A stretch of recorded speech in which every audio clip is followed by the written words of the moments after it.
you know my love is true. 'Cause I've been craving to hold you the whole night through. Hello. Hello. Welcome to another episode of Brigi and Stuff. Should we do our weekly roundup? So, for like 2 years I've always said that I would do ayahuasca, but I wouldn't sort it out, I wouldn't look for it, it would come and find me. Mm-hmm. And it did, essentially, and I was offered to go to an ayahuasca retreat, all included, all paid for, and on top of that, coincidentally, if you believe in coincidence, it was over my birthday. And I didn't decide to do it. For whatever reasons, I just didn't feel like it was the right time to do it. But it did reinforce my ever belief in the greater something. Whether you call it God or the universe or the spiritual realm or blah, blah, blah. Yeah. It like I've been having loads of synchronized numbers the past month, as you know, and as you have. Yeah. And so many of these numbers are going like, there's a huge change that's about to happen, blah, blah, blah, blah. I'm like, oh, what is it? What is it? Maybe it's the podcast is going to take off or whatever. And then the ayahuasca hits and I'm like, oh, it's that. So that was just me sharing that because it's poignant. Do you want to say anything about your past week? How's it been? Sorry. Oh, God. Sorry. We do these podcasts quite late at night. Yeah, we do. When Bella's gone down to sleep. I know. It's close to our bedtime, too. Yeah. This week, I have to think about it because I don't remember most things. I think one thing is that tomorrow is your first polo lattes. Yoga lattes. Which is... I'm excited for that because I like yoga. And I think I like Pilates. I'll try anything that's not in the fucking gym. Yeah. And not like heavy cardio because I hate those things. Yeah.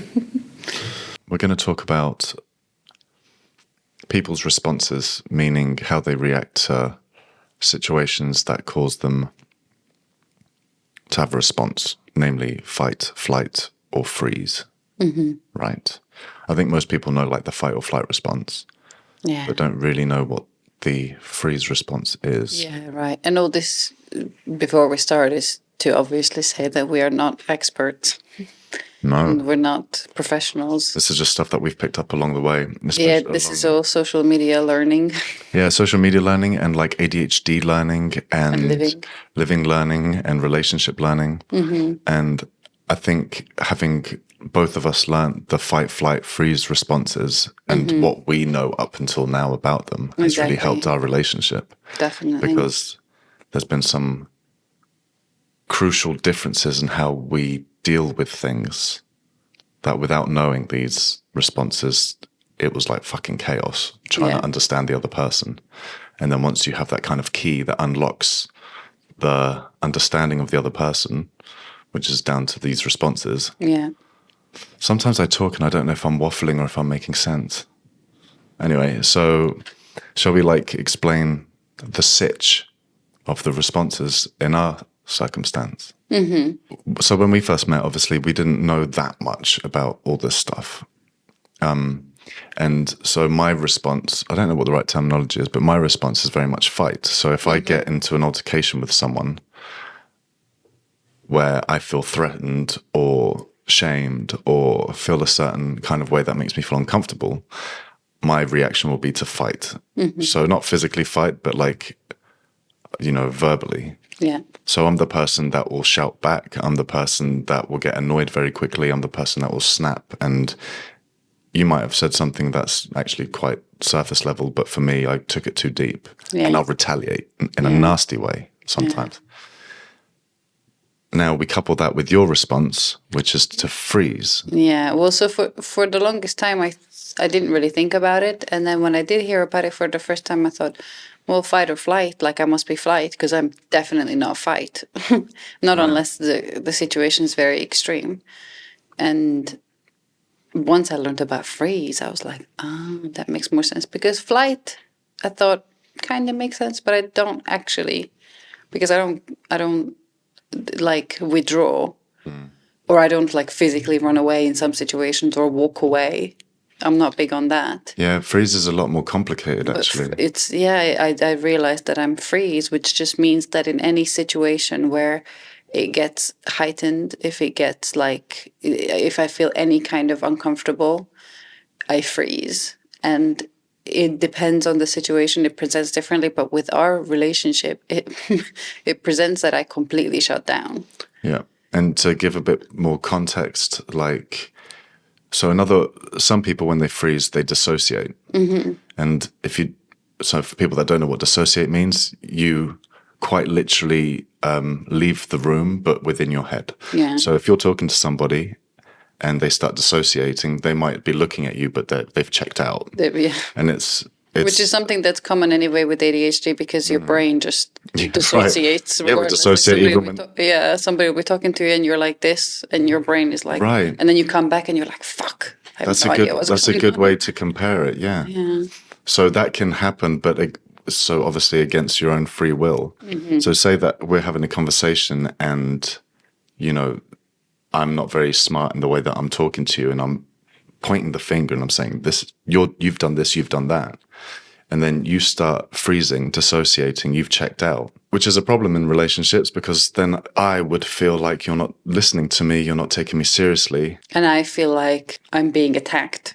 Yeah. And so because I fight, I start getting worse and worse and worse. And so you end up having like this vicious spiral of fight and freeze, which doesn't serve anybody. And it's a fucking mess. It is. And I think it's a more common like situation than people realize. I mean, obviously often you have like two fights where you have those, you know, like, that's when you end up having huge arguments. yeah, exactly. And people say those kind of relationships, yeah, when you just like always fight, and then when it's great, but when it's bad, you both like scream and eat each other and whatever.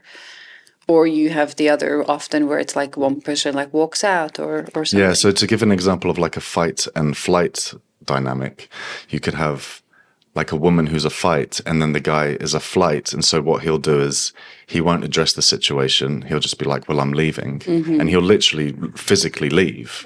Yeah. And with whatever emotions that he's carrying, and he will just, that will be it. Yeah. But I think people that do the flight are more aware of what they're doing than people that freeze. Yeah. Because there's another term for it called fawning. I'm not sure if it's the same thing. No, so fawning is when you act weaker than you actually are, so that the other person feels so you're more like, in control. Okay. Exactly. Okay. Yeah. We're all good. Oh, That's yeah, fawning. that's interesting. And a lot of women in particular do that with aggressive men, especially if they've had an aggressive father. Because when they're children, they know that if they act smaller and less of a threat, then the father will leave them alone. Yeah. And so then they carry that into adulthood. But I mean, men do it as well. Yeah, sure, it could be anyone. But yeah, I'm definitely a freeze. I don't think I'm much of a fawn, just because I feel like No, you're not. inside my head, this is what I find really interesting with, I mean, we'll talk about both sides with the fight and the freeze that we have. For freeze, what I find really interesting, I don't know if anybody else has that, but even though I'm presenting as somebody who freezes and I have no idea like how to respond. Well, I do know how to I would know in my head, I know how to respond. I just don't want to respond that way, which is what I find interesting. So in my head, which is why I know I'm definitely not like a fawn or anything else, because in my head, I'm often angry, or I'm often like, I have really strong feelings and really strong thoughts, but I can't get them to come out. Often that's how I feel anyway. So when I'm being like, I feel like I'm being attacked in my head, it's very different to what I'm presenting. So it's like, I can't get it out. And that's what I think is the freeze responses, because in my head I have what I want to say back or how I want to respond. And especially if I feel like it's unjust in some way, or it's like, what the hell, like, how dare you? But I will never say that unless it's very, very rare situations. If I do, it's often freeze, because I just can't connect the two. It's like it's stuck in here, and so my body just freezes. That's so frustrating for you. Yeah. So we do like, let's try and do like replicate a scenario where this would happen.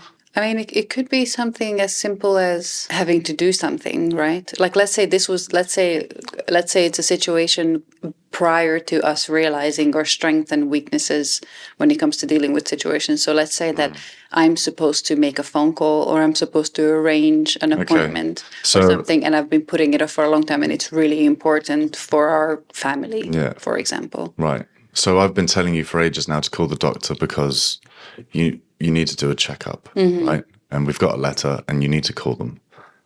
And it's 2 days after when you were supposed to have done it. And I'm getting pissed off because you said that you were going to do it and now you're not doing it. And I'm having a go at you. I'm saying, for fuck's sake, Brigi, why haven't you done it? Yeah. So what's going on in your head? What's going on in my head is immediately like, well, I haven't done it because I don't know why I haven't done it, but I haven't.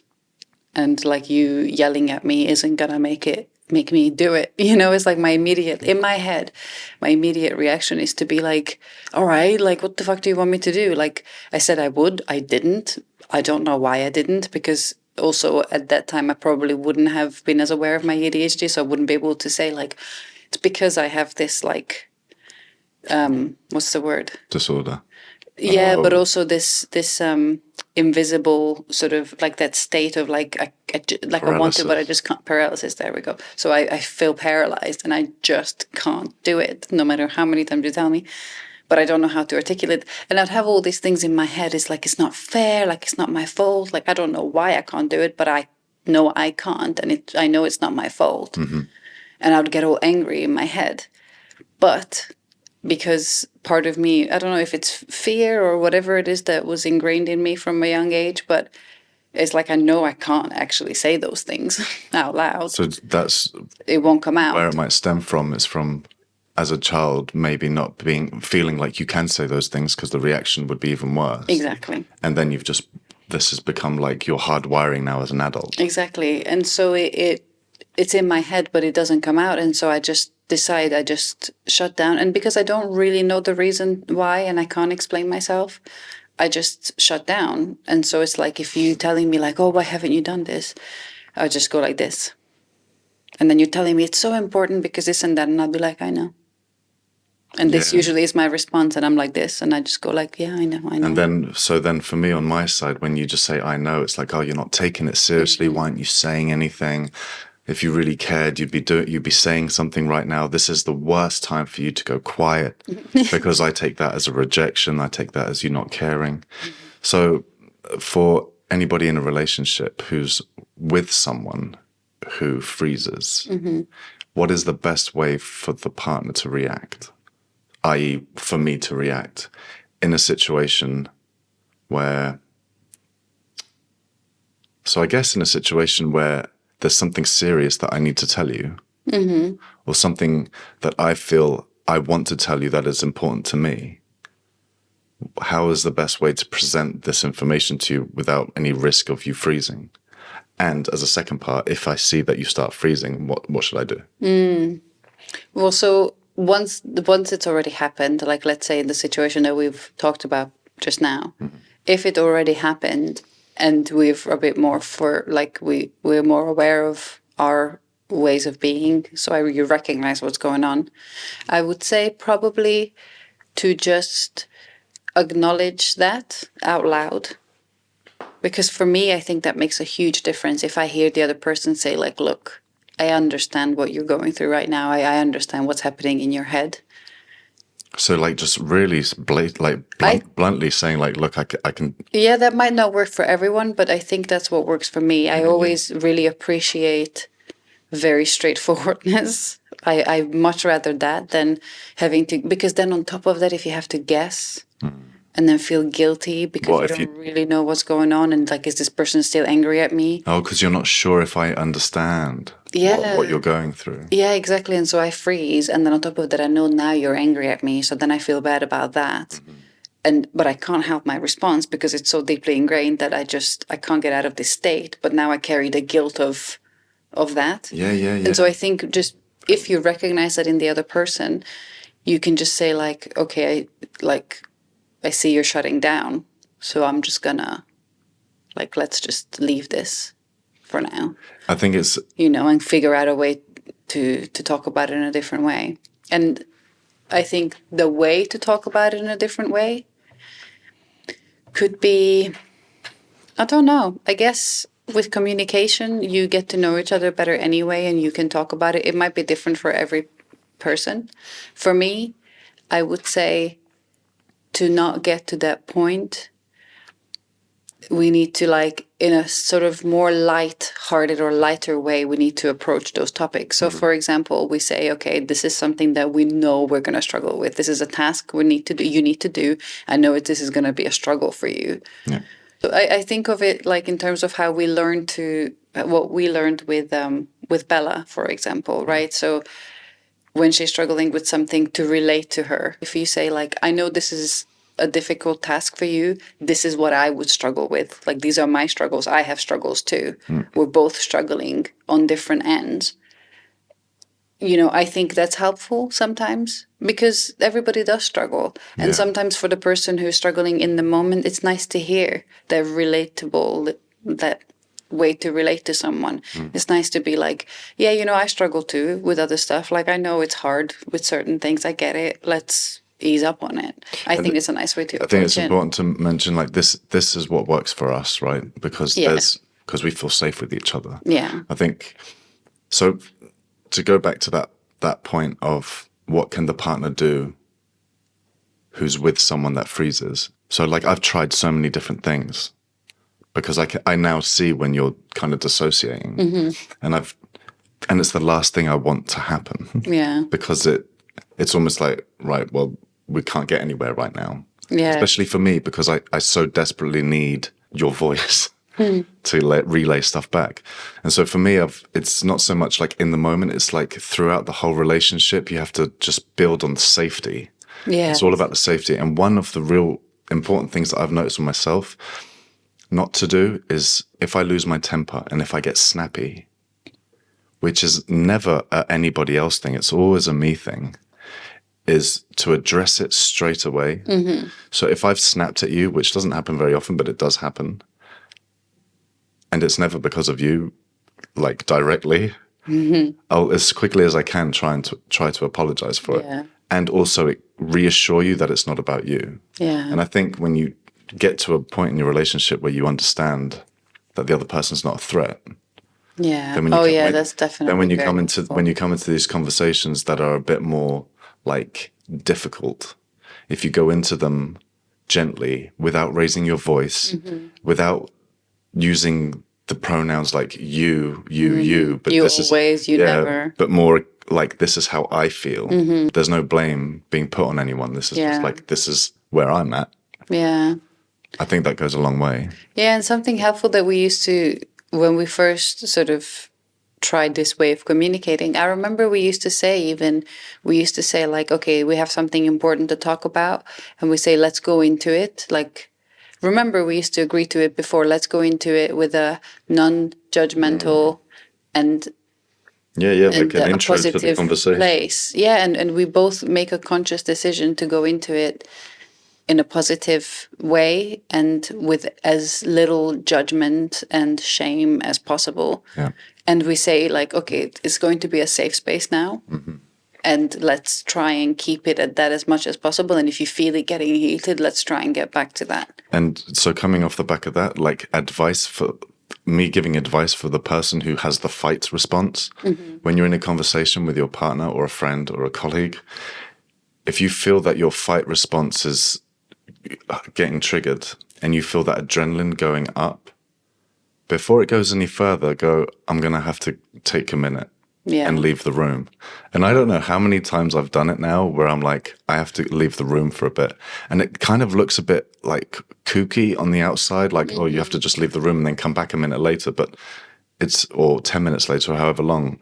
But you prevent a blow up. Yeah.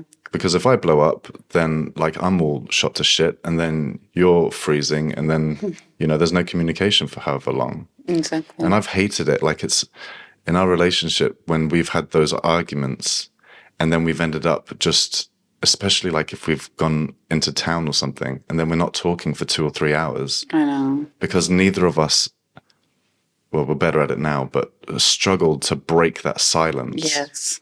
And I don't know what it is. It's probably something from childhood where you've been shouted at and then you've been left on your own and nothing's been resolved from the situation. So we haven't really got the tools on how to fix it. Yeah, and it feels very threatening. And those feelings are like, you have the feeling of, if you are the one who has the fight response, you feel what you said, you feel like this other person, you're talking to them, but they don't care because they're not responding the way you want them to. And so you feel angry about that. And if you're freezing, and if you're anything like me, you have all those feelings inside, but you can't show them. And then you're angry about that, possibly, or feel some kind of way. Yeah. And so it's like, no, you should apologize because you were the one who's yelling. And then you think, well, you should apologize, or at least you should try and break the ice because you're the one who doesn't give a shit. No, yeah, well, I think often that's the case. For me, unpacking the anger thing, because with my anger issues in the past, I used to firmly believe that if you made me angry, in inverted commas, then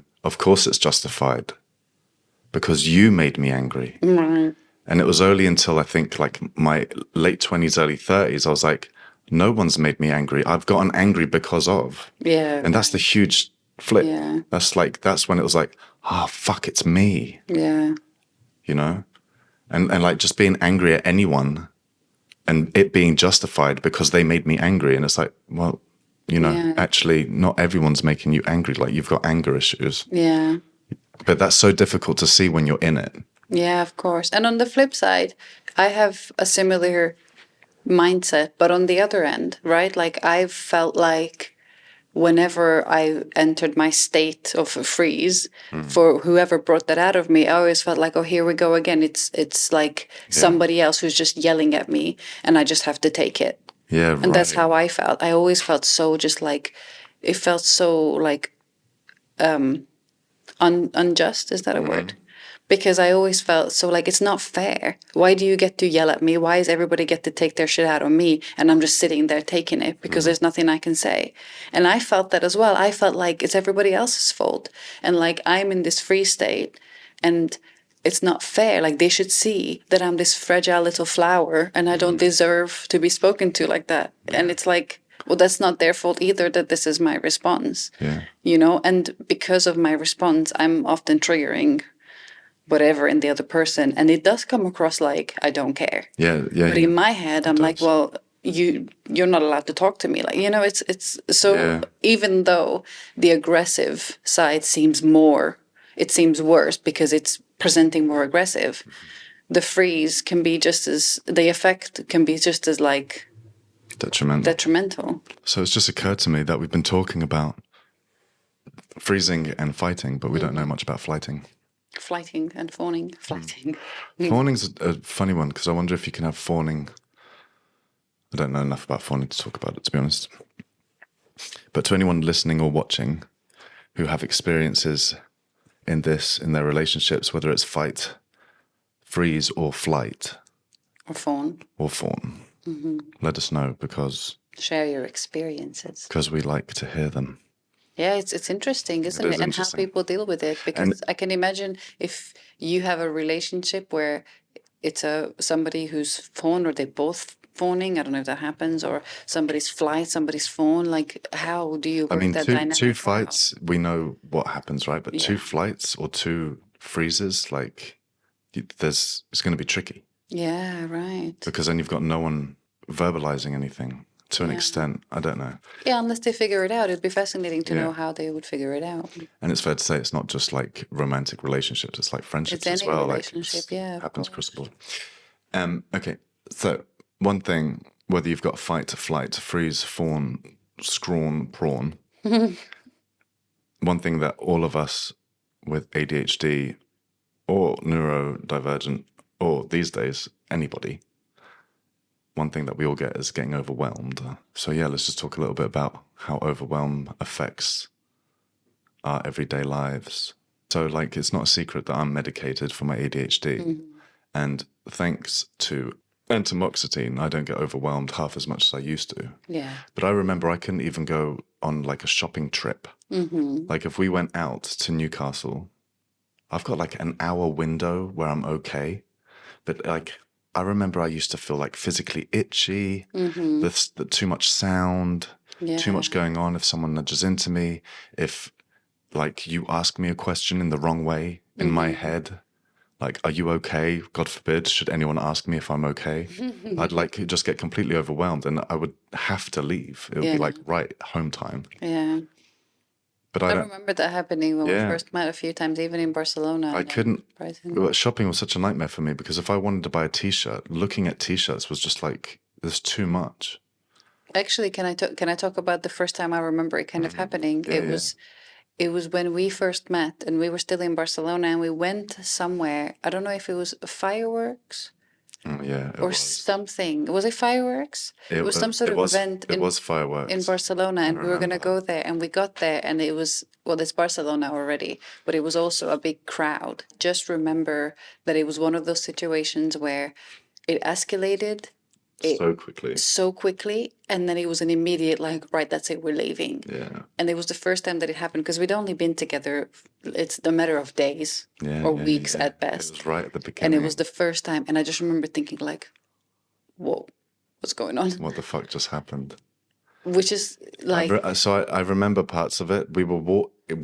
It started as we were walking there, and I can't remember what the altercation would have been, but it would have been something I can imagine. Me non-medicated, all these people walking around. I was overstimulated with visual and with sound, and trying to figure out the best way to walk. And I might have come across like I was being in the zone, but like in a negative way. Yeah. And so if you were to then ask me like, oh, what's wrong? Or trying to get it out of me. Which I would have. Then I would have misinterpreted that as you not respecting my need to it's not, I wouldn't even have had that many words in my head. It would have just been like, leave me alone. Yeah. And at that point, I didn't really know what your kind of overwhelm was for you. And for me, obviously, from my side of it, I was immediately like, oh my God, what's wrong? Yeah. And then when I hit that phase, not now, but in the past, I was always like, I need to find out immediately what's wrong. Otherwise, life as we know it will end. And so I get so naggy. I get like, well, what's wrong? So like, and especially if I know something's wrong. And this has been an issue in the past with us before. I'd forgotten about that. I would always be like, what's wrong? Or like, or I would start. Which is a trigger for me. Or I would ask questions that's like very clearly like I'm trying to find out what's wrong. And it's annoying when. No, and this is at a point where I didn't have the words really to explain. Like, I'm overwhelmed, I'm overstimulated. I just need a minute to process. Yeah. Like, I didn't have that in my book of stuff because I probably didn't even know that was a thing, right? It was like I had to learn that to understand what was happening to me. Yeah. And it's like I get the same thing in airports and train stations. And without the medication, it's like I'm going to get in a bad mood somewhere. Yeah. And whoever's asking me what's wrong is going to get it. And it's not conscious. It's just that's what's happened. It's happened like with everyone. Yeah. The overwhelm is fucked up. No, and I remember. And by the time we got there, we were both like I was in a shit mood. Yeah. I was like, I didn't want to talk. And then I think I probably would have pointed that out. You would have been like, oh, let's just like forget it or move on or whatever. Like, let's just like keep it going or something along those lines. And I would have been like, well, I can't because clearly there's something wrong. Yeah.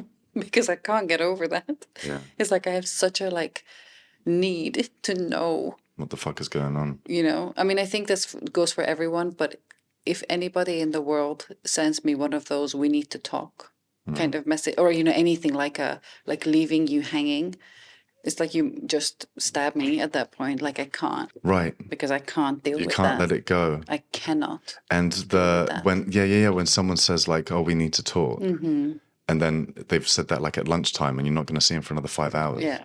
Like unpack that. Why is that so difficult for you? What goes on in your head as soon as someone says like we need to talk and like we'll talk when I get home? Yeah. You got 5 hours now to sit on it. I think in my chaotic brain, everything no matter what happens in this world, it somehow is my fault. I feel like somewhere down the line, one way or another. And I sometimes think like, I immediately go like, what did I do? What did I say? What have I done? And it must be me. It has to be something that I have said that's wrong. They found out something that I've done, even though I haven't done anything, but like maybe I did and I didn't know. Yeah. You know, it's kind of like when you get pulled aside on the airport. That's how I feel whenever I was like randomly checked. And I was like, well, maybe I do have a bomb. I don't know. Yeah, like, I right. know I don't, but like now you're making me feel like I do. Funny. That's where my brain would go. So I would always be like, oh my God, what have I done? Yeah.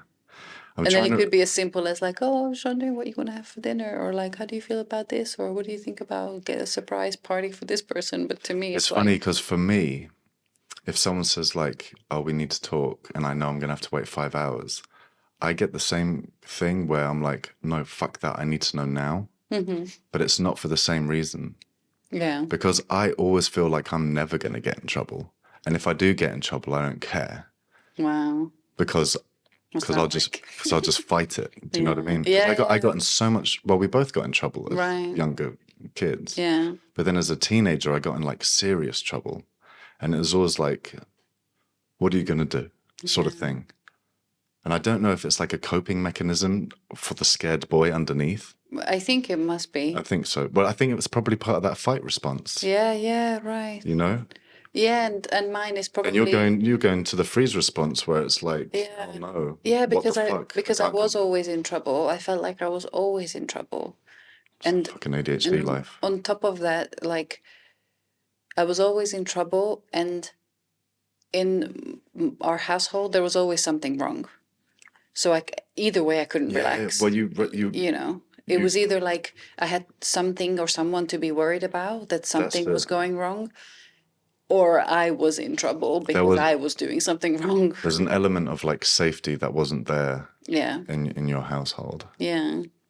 And so I think a lot of it Or a few is elements, right? yeah. So that's what my initial like thought process is like, what have I done now? So how did you get better at that? Because with me now, if I'm having like a moment, because every now and then I'll go quiet and I'll go like, and I won't make much eye contact with anyone, and I kind of just go into that zone place. Yeah. And it's usually because I feel shit about something. Yeah.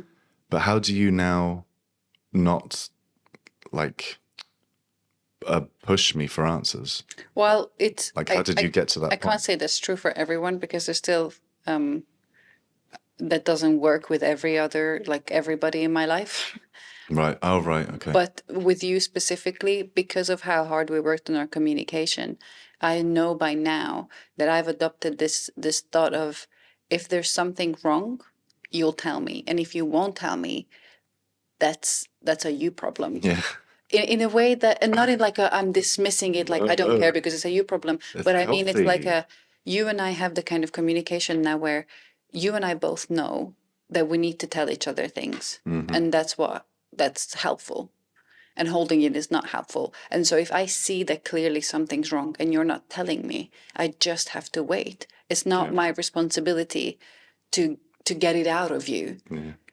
At this point in our relationship, and that's the only thing that helped me. It's But like, because you believe that I'm processing. exactly, and I also believe that if it's bad enough, if it really bothers you enough where you need to tell me, eventually you will come to me and you will tell me, and I just have to trust that. That's the difficult bit, isn't it? It's like, Yeah.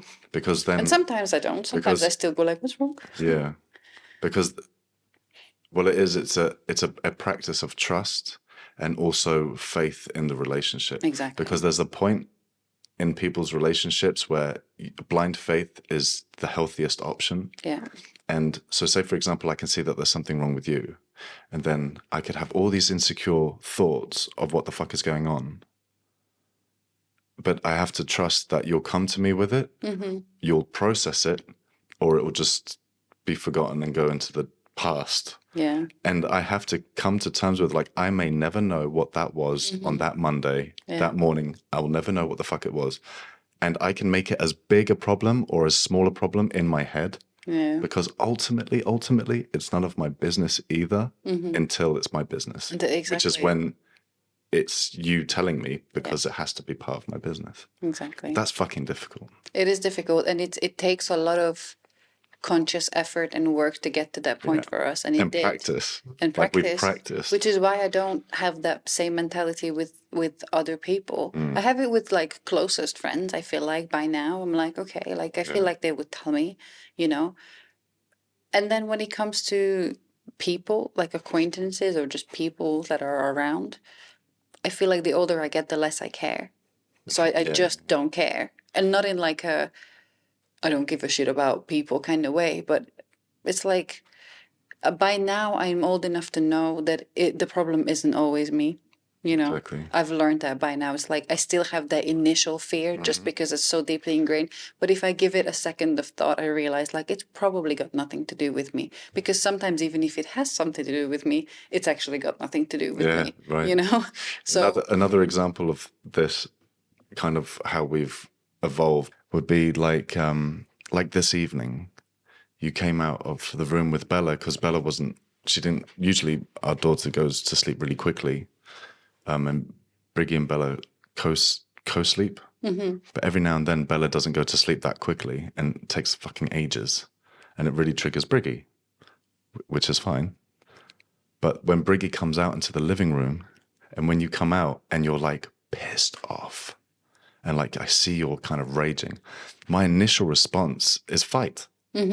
Because ultimately I am now a child, you are now my mother, and you are threatening my ecosystem, right? And you're threatening my safety. And so as an adult, I feel all of that great fucking childhood trauma shit come up.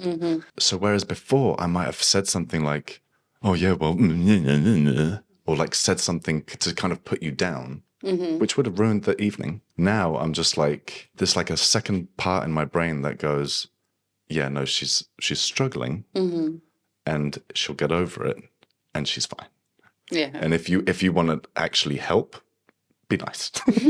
But I have to consciously tell myself, because I'm battling an automatic trigger. I'm reacting on one side. Yeah. And and you never should have to change your automatic reactions to a situation because of someone else's automatic reactions to a situation. You know what I mean? Yeah. It's not like my trigger's more important than yours. Right. And I think a lot of couples end up getting into those arguments where it's like, yeah, but you made me feel like this. And it's like, well, yeah, but that person felt like that as well for themselves. Yeah, they're both valid. Yeah. Both. It is valid for me to be angry when I come out of the room because I got into that state, and it's valid for you to then be like, oh, what the fuck? Yeah. To have a feeling and a reaction about it. It's just how you respond. Exactly. To that feeling is what matters. And it's about doing it's about being true to yourself and, and not making a situation worse. And in this case, making a situation worse would be me snapping over something that's not your fault. Exactly. And I think something that we learn just from being parents is like accepting emotions, right? Being better at accepting feelings, because in the past, before Bella, seeing each other's anger was a lot harder to process than it is now. If I see you getting angry or frustrated, or you see me, sure, it still triggers some things in us, and sometimes it's harder to react than other times. But for the most part, I find that if I see the emotion, I can now recognize it as like, well, I'm allowing it in my child because I know how important it is. And so you're also a human being with feelings and emotions. And it doesn't matter how it makes me feel. You're allowed to have those feelings and emotions, and they're okay and normal and healthy to have. Yeah. And that I tried that to make my initial thought is like, okay, but you're entitled to feel however, and it's not a personal attack. It's important to mention that there's a difference between somebody triggering and having a reaction and being abusive. Of course. Right? Always. Because, I could, and some people really need to work on their issues. Because there's a fine line between like getting angry over something because you're triggered because of your childhood, and then getting angry over something because of your childhood, and then punching someone in the face. Exactly. So I know a little something about being overwhelmed. I feel like I spend most of my life being overwhelmed. And it's only now, pretty recently, that I've been able to recognize that that's what it is. Because my whole life I felt it, but I never... So what did you think it was before? I guess I just assumed, like with everything, that it's just part of me. That's just how I am. Same with anything that comes with ADHD. I just thought that's just how I am. I can't concentrate, or I can't, whatever. But overwhelm was one of those things where I just thought, it's just who I am. That's just how I deal with things. I didn't know why. And it was, I think, meeting you is when I realized, and we talked more about it. And even then, even more so recently, since having a child, is when it really became apparent just how overwhelmed I get. Yeah. Because before having a child, I would get overwhelmed. But now, I think in the past, I was better at like hiding it or not giving it too much attention when I felt overwhelmed, because I felt like, sure, but you just got to crack on. Like, you feel overwhelmed, but the world is looking at you like you keep going. But once you have a child to look after and you have that level of responsibility, everything is overwhelming to me. It takes very little to overwhelm me, because already I feel like I have, obviously there's a whole other human to look after, but it's so intense for me, the thought of looking after a child, that the slightest thing can go wrong and I'm overwhelmed immediately.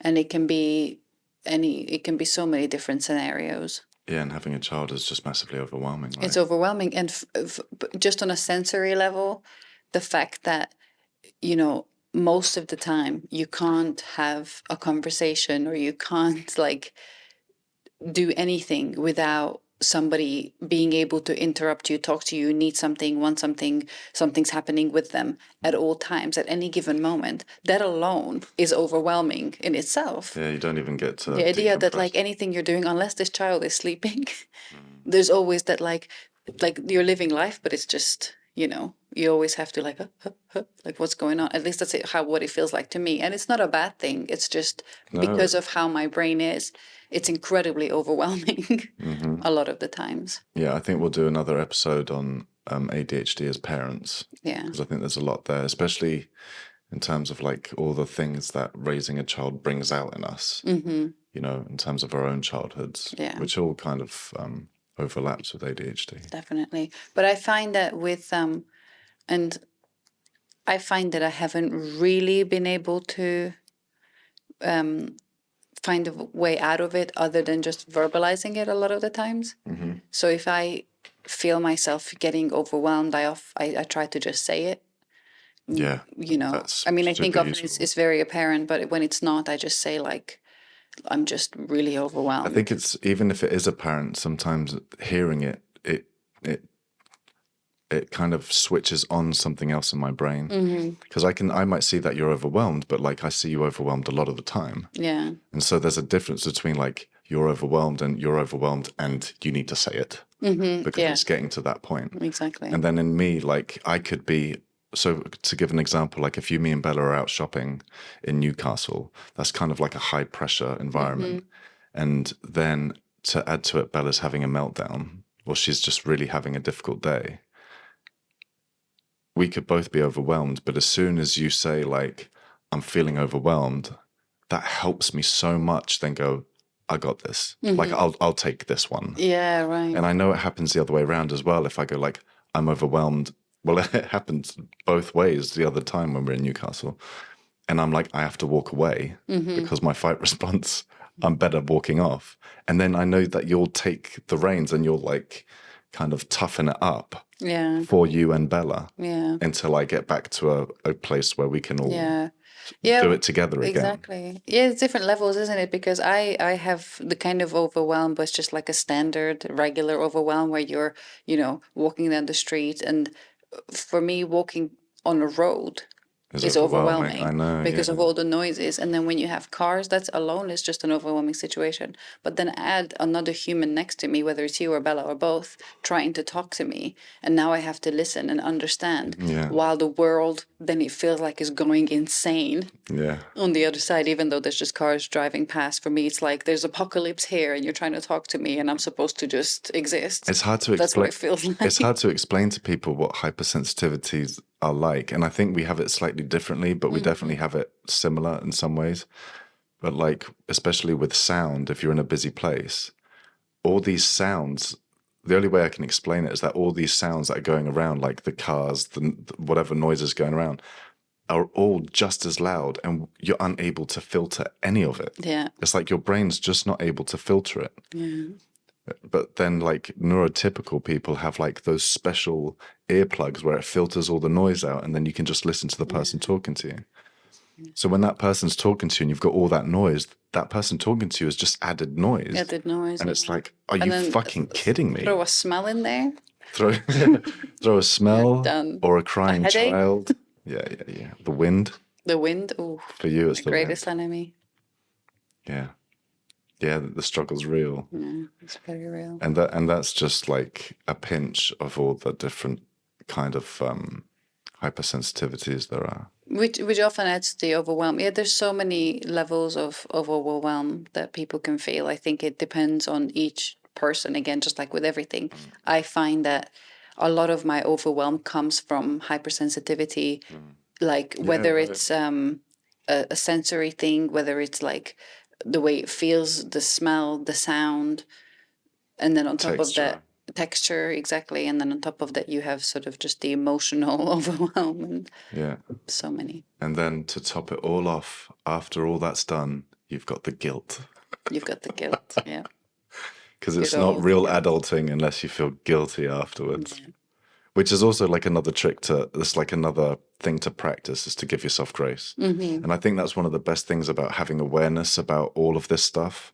And like for us on this journey of learning everything, is that then you become aware of all of this stuff. And then when all of this stuff is happening, not only do you have like some tricks and coping strategies, but then you can give yourself grace afterwards, because you're like, it's not my fault. I'm not a fucking asshole. Yeah. You know, I'm allowed to be this way. And also it makes it easier to like allow yourself to be like sorry. Yeah. A little bit. Do you know what I mean? Like, even that the sorry thing is a whole separate thing, I think, because sometimes I've had moments where I feel bitter to say sorry because I know it's not my fault. Mm-hmm. And then other times I'm like, it doesn't hurt me to say sorry. Yeah. But then because I don't want to admit that it's my fault either. Right. Yeah, and regardless of who you are, everybody has personal responsibility to be a decent human, regardless of how much you struggle. Yeah. Everybody has to be respectful absolutely to other people. And it seems unfair, doesn't it, for people that have all these like hypersensitivities and triggers, that they then on top of it feel like they have to apologize for all of them all the time. Yeah. But if you've caused somebody harm and they don't understand you fully, then sorry goes a long way, doesn't it? Yeah, of course. Okay, well, I'm sure there's loads of different things that we could talk about of overwhelm, but for now, that was that. To anyone listening, please share us your experiences. Don't forget to share this, subscribe, like it. Or dislike it. Or dislike it. I don't give a fuck. I don't give a fuck. I'll get aggressive. Brigi will ignore it. And yeah. Thank you for listening. Peace. Yeah.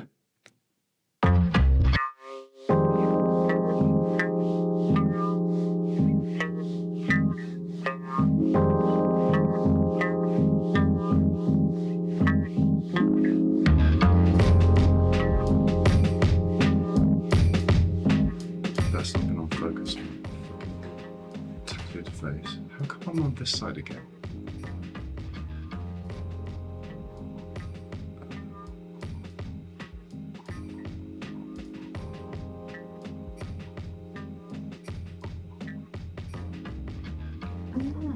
Oh, it's because the camera was the other way around last time. This one goes. The camera should be there. Yeah. That camera should be there. Recording from that side.